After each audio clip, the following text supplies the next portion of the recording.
My father was going off on how he bought all his grandchildren Bottega Veneta and grandson he took across Europe while I paid for his drink. I thought multiple things.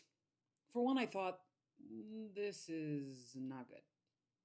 You are telling the child you most abuse that we know of that you are capable of being really good and thoughtful to someone, just not her. Moreover, you are discussing the vast economy you built over stealing other people's money and committing fraud, particularly towards her mom and child support and my child support, to prove that you spent it well on yourself and Salvatore Ferragamo. But then I had a random thought that I found really interesting. Aren't you old? A part of me believed two things. Number one, that the years without me would make my father miss me, even though one of the last things he said was, I don't love you. And he did have the actions to prove it, like detailing all the good things he did for others he felt he had a duty to serve while trying to make sure I starved. It was a note my aunt had told me in terms of my father abusing another wife. He would tell her my mom was so wonderful compared to her, which might be why how my mother became his mask for some of the other things slash people he was meeting. My father liked women competing and fighting over his affections, but his battle with depression proved that we were never going to get something that he could barely give to himself: love. Yet I too had my own poor strategies of trying to see whether someone loved me, like leaving them after they said they did not love me and then reappearing in their life only to find they really meant it. Still, there's also belief number two. The second thing I believed with my dad was that age and years of health struggle had somehow made him a better person. In Latino communities, elders are sanctified just so that when they die, they can truly be canonized for sainthood. The problem is that people are people. And while we use familiar structures to combat systemic ones aimed at erasing and extincting our community, it also leaves us open for an arguable, greater betrayal: your own blood. Hence, I thought that a life of betraying everyone and then getting sick and old made him reconsider his entire personality, only to find how arrogant I was being, as I wrote that very statement. We were all the same people. And that disappointed me because I presumed I was grown enough to have my failure of a dad return into my life. But it was because I was not growing that I was potentially allowing him back in. Growing up, my mother's family was obsessed that everyone was jealous of them and their money because apparently we were the Kardashians of Puerto Rico in their heads. Yet I found that remarking of how the world was so jealous strange because we were not the happiest family. Sure, we were fun and funny, but those were just fleeting, even faked moments of happiness, which is why the term envious was so surprising when uttered by my elders. It was not that it was necessarily untrue. It was we do live in a world where something as small as $10 can have us fighting our brother. Or a father was totally willing to avoid child support just to get a new Rolex. Yet if I'm your neighbor, why do you treat me like the king that oppresses you? My very access to you, or your access to me, proves we are in this together. But nobody wanted that, including my dad. He did not want togetherness or even pleasure with me. He wanted my pain, my envy. All right, let's heal. Let's discuss. You know, so my father was detailing all these great things he had done for his children. Like one of the things he did was and I spoke about this in a prior episode. He told me the day I wanted, my father would always, he would absolutely chew me up, spit me out, and then say, if you need anything, call me. And I know I imitate my dad like he has a turkey stuck in the back of his throat. But I what I find so interesting when I reflect, I don't want to be hard on my dad because, but I also have to acknowledge how hard he was on me, how hard he was as a person to tolerate, to handle. And the funny thing is, one of the things I realized in perspective in terms of my father and his multiple identities and masks was he would always curse a lot in front of me and just everything was negative. Everything was no fun. Not really a fun person. And he will, oh, you damn mooks, which I didn't know what that meant. He was always calling people that rats or mooks. That's why my mom thought he would have been a great mob boss. It was just this thing he did of calling people those names or saying the N word a lot, actually. And it was just this blah darkness. But then he would go in front of a stranger and be like, hi, how are you? Oh, yes. I've traveled. And one of the things that I picked up immediately in our brief, tormented reunion was that he had the capacity to be good. He had the capacity to be elegant and graceful and not this just hot, hood ratty mess that he wanted to be with me. And the key word is wanted. So when he was telling me, it's very weird to catch a narcissist in their game because I know my father was telling me all these great things that he was doing for others. And my aunt had noted, and it's something that I noted in his dynamics, particularly in trying to pit me against my sister, because he only went for women. That's what made him a predator. Is this kind of mentality of, how do I explain it? He didn't see that in detailing how good he could be to others, he was also in excusing how bad he was to me. And if I called it out, because his aim was to make me jealous, he would just see my reaction as that of envy and not as somebody who was saying, wait a minute, I'm your daughter. If you could do that for your granddaughter, if you could do that for your daughter, then it's highly suspect that you're making me pay your drinks. You know what I mean? Like, that's weird. Huh, you could buy vacations for your grandchildren, but I gotta pay for the I gotta pay for my Uber to get to you. You know what I mean? Like there's something. And my father, because he never saw his actions, he only observed the reactions of people. And that's narcissistic behavior. Again, I want to be loved. I want you to feel vulnerable with me, but I'm terrified of being vulnerable. I want you to love me, but I will never love you. That part of me died.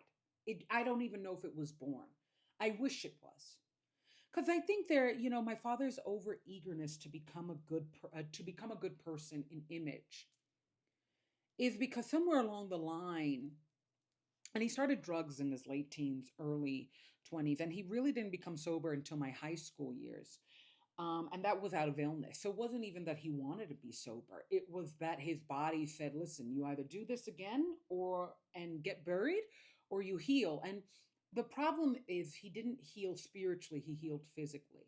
And that was really bad for me because and which is so tragic that you think somebody getting healthier would be good for you. But he became even more vicious and vitriolic and abusive when he got sober, which was demented. It's almost like he cracked open and further divided himself. Some people got the really good mask, some people got the really bad mask. I unfortunately got the bad mask. And it was one of these moments of when he was going off about how much money he was making for himself and buying all these ugly vases and stuff. Um, ugly cookie jars, which is an episode. Um, I I just felt like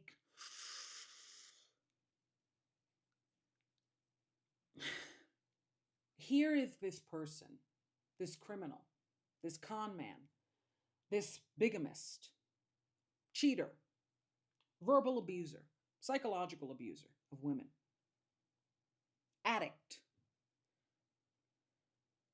that is testing me morally. And I don't say that in a righteous, like, you think you're a king. But if you can be everything I'm not, if you can be in the pits of darkness, have lived in darkness, only really got out of that darkness because it was starting to affect your body, completely forgetting that it first affected your soul, and you're testing me morally, what makes me think you won't trash me morally? What makes me think you won't destroy me morally and materially? Because that's the thing. One of the reasons I talk about my abuse is we're obsessed with physical, but it gets physical only after it got emotional. The hit, the actual physical punch was just the final thing, the cherry on top of the the emotional and spiritual hits that were given first.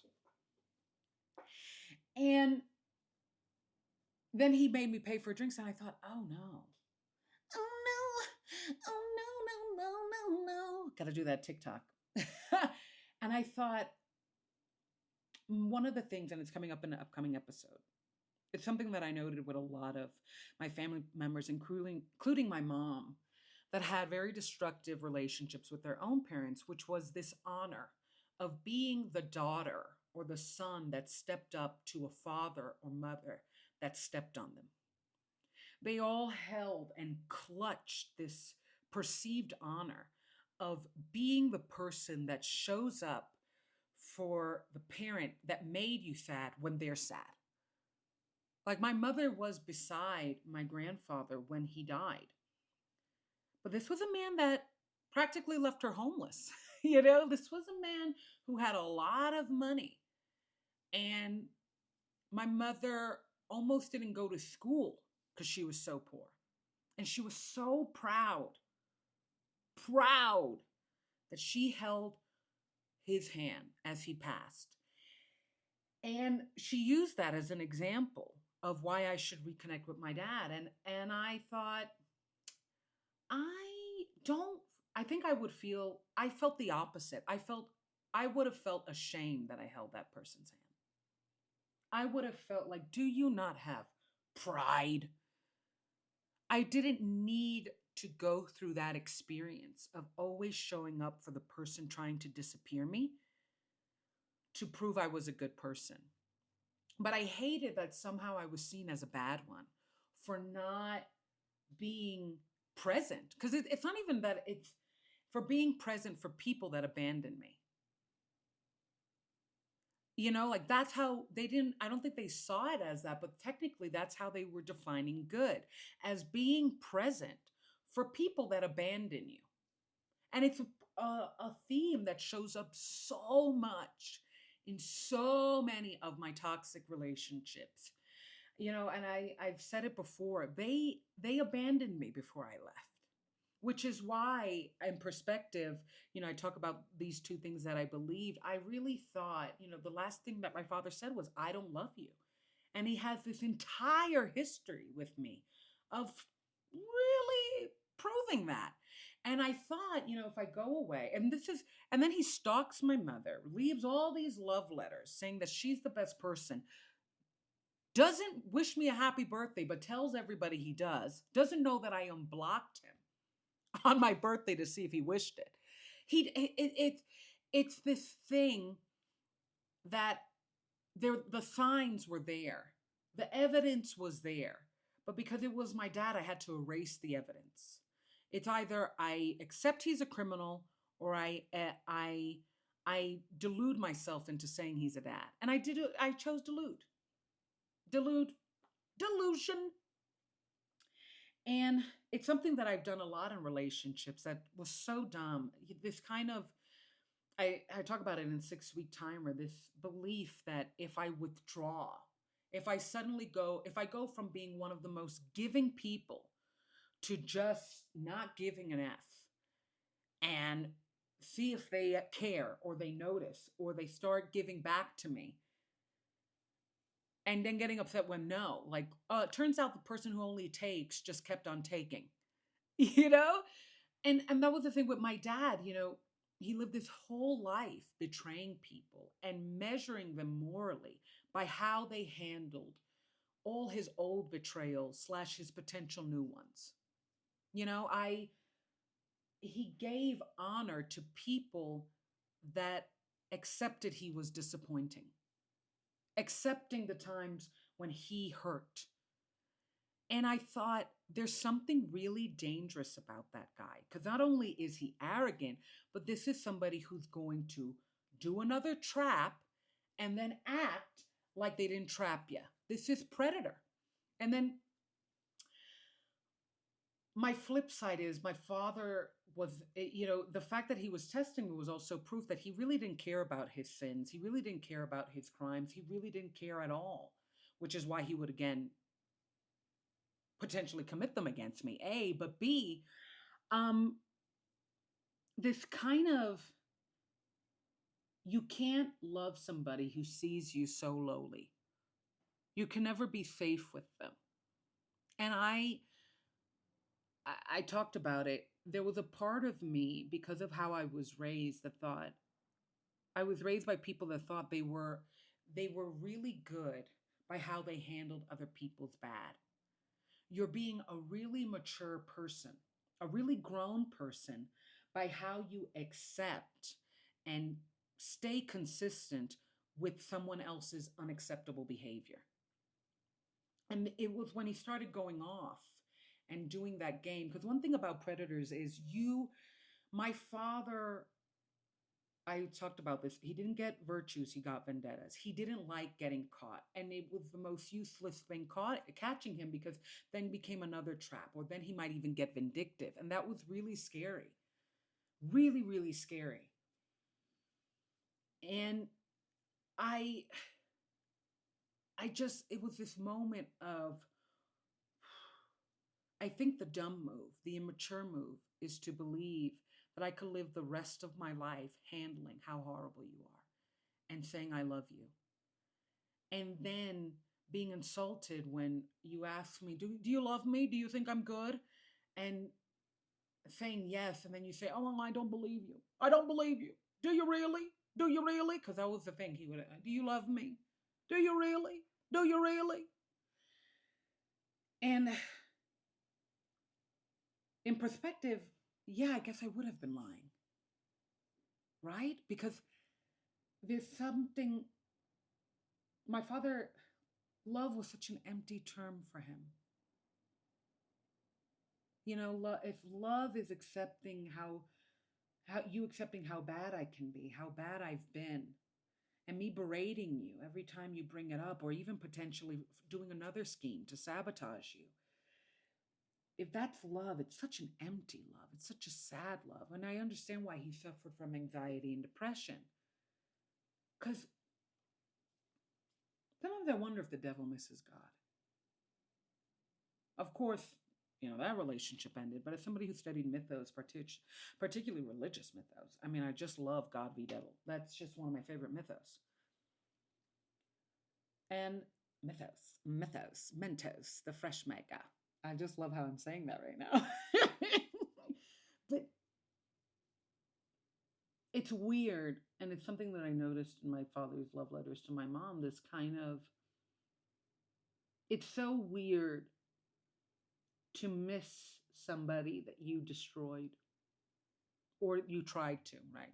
Because that's the thing. I do believe my father ruined my life, but I also believe I was reborn. And that's what's so majestic about being a natural born creative.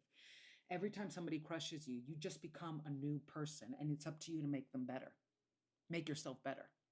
He destroyed me, but I always became a better person for it. So, yay, happy endings.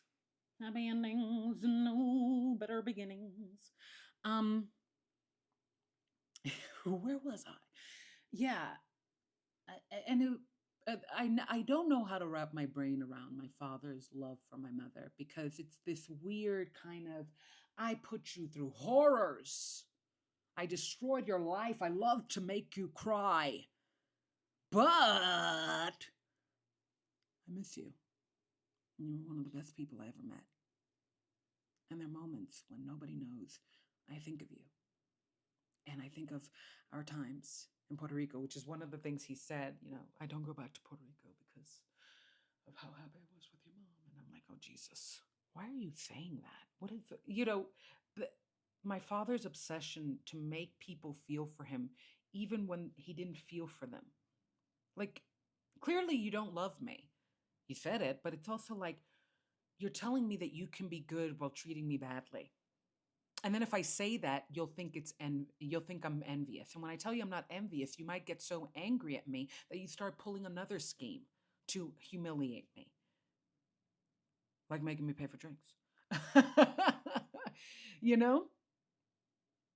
And the weirdness of that kind of, this acknowledgement that you were the person that got me closest to love.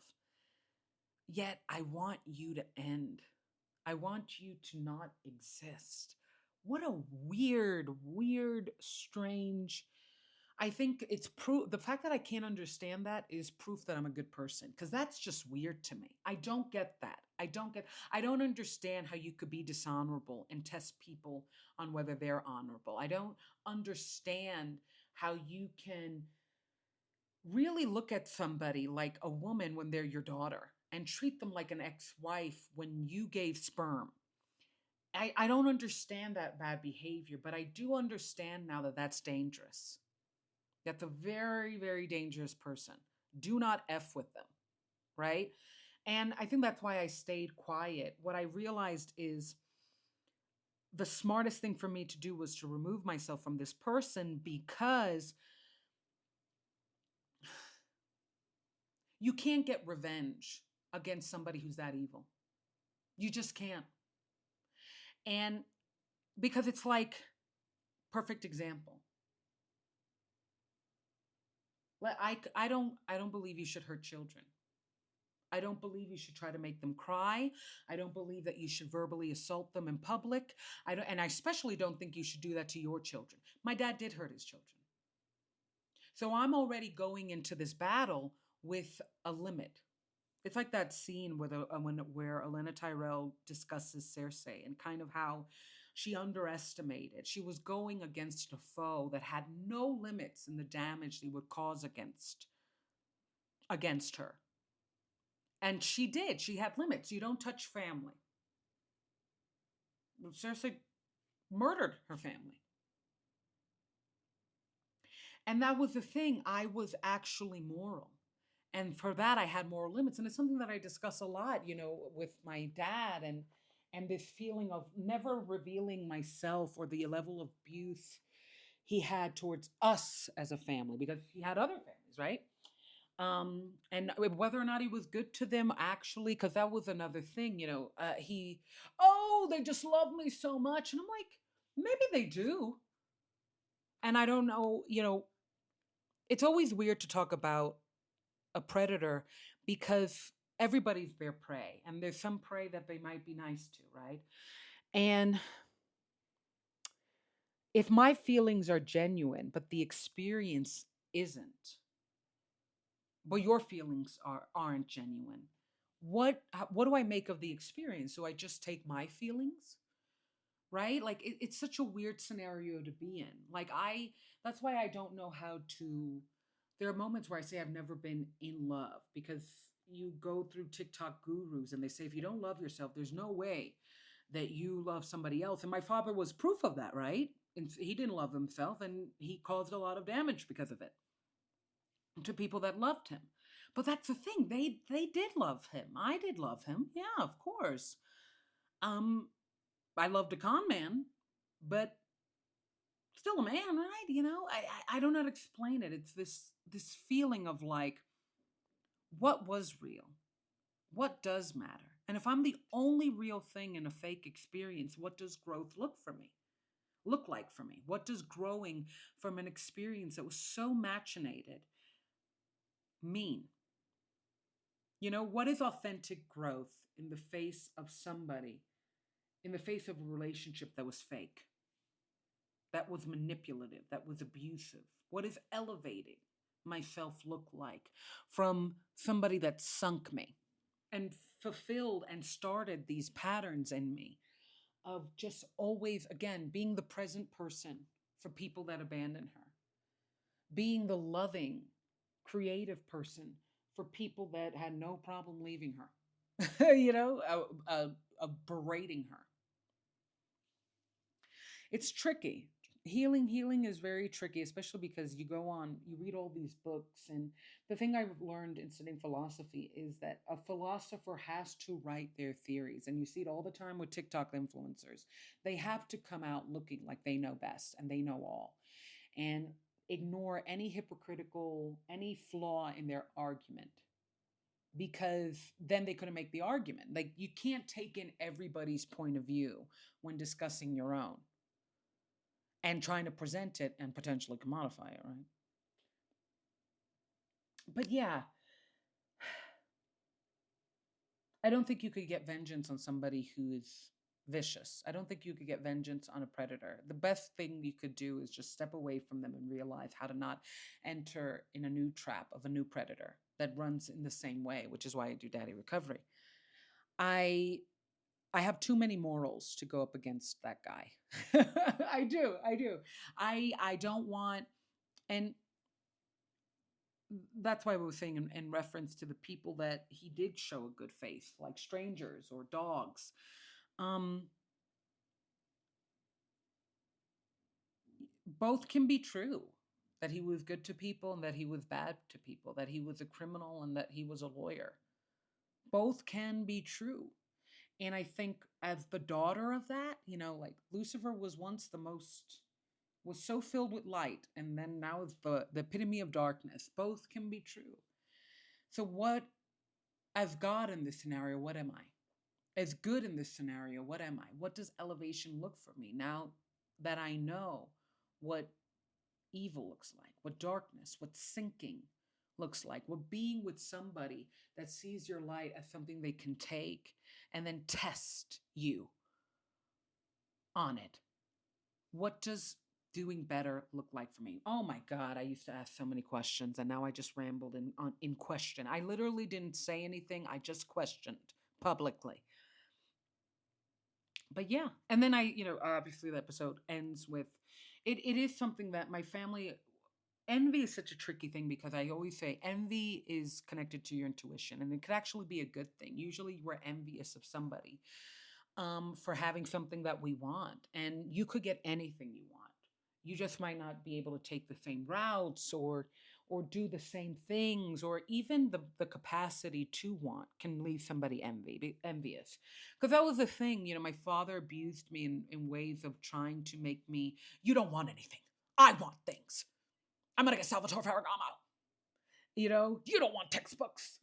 And it was this weird kind of it the more materialistic he got, the more spiritualistic I got. And we were both not doing well because you're on earth and you are a spiritual being going through a physical experience. So you do need to be physical.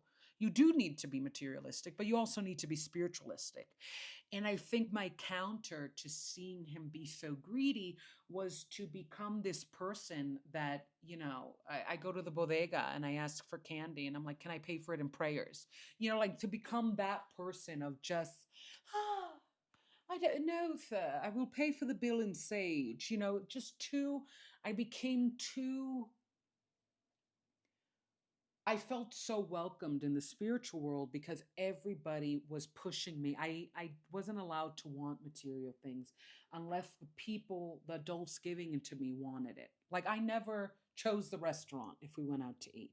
It was what they wanted to eat. And oh God, woe is me. But it's this very quiet erasure of your personality and of your capacity to not simply say what you want, but to actually want. I was raised to be a participant in other people's lives and not necessarily discover or have my own. And walked into a lot of horrible relationships because that's a predator's dream. What? You live for me? And you continue to live for me after I try to end you? What? Like, I think my dad loved that I still called him dad and wanted him to be my dad, despite the fact that he did everything to make me feel subhuman. There must have been something that's a rush to a predator. And growing up in a family that just, we were poor and yet we swore because we had $10 more, everybody wanted our money. My mother wasn't like that, but her family was like that. I just thought, if you think everybody's coming for what you have, and yet you claim to have nothing, why are you even focused on the emotion of envy? Why are you, there's something about that again is empty. Why do you want me to be envious of people that are technically my family? like with my dad and his kids and grandkids. Why did you want me to feel that? What a weird, weird thing. Very weird. Very weird now that I say it out loud. Very weird. Very weird. Why did you I think the greatest one of the things I'm trying to learn right now is the more I focus on me, the better things turn out for me, and at least the more peaceful. And I felt like there was too much unfocus with my father and even some members of my mother's family of just always looking to see if people are looking, but crying that they felt there was nothing to see about them. I'm like, well, maybe because of that obsession, right? In this exaggerating of acting like $10 difference is 10 million and going off if somebody even try to take those $10. And it's like, I don't want to be that person. I don't want to grieve. I want to have 10 million. How you doing? But I don't want to grieve over $10. I really, if I have to pay $10 for my peace or 10 million, I'm going either way. I'm doing it. I want peace.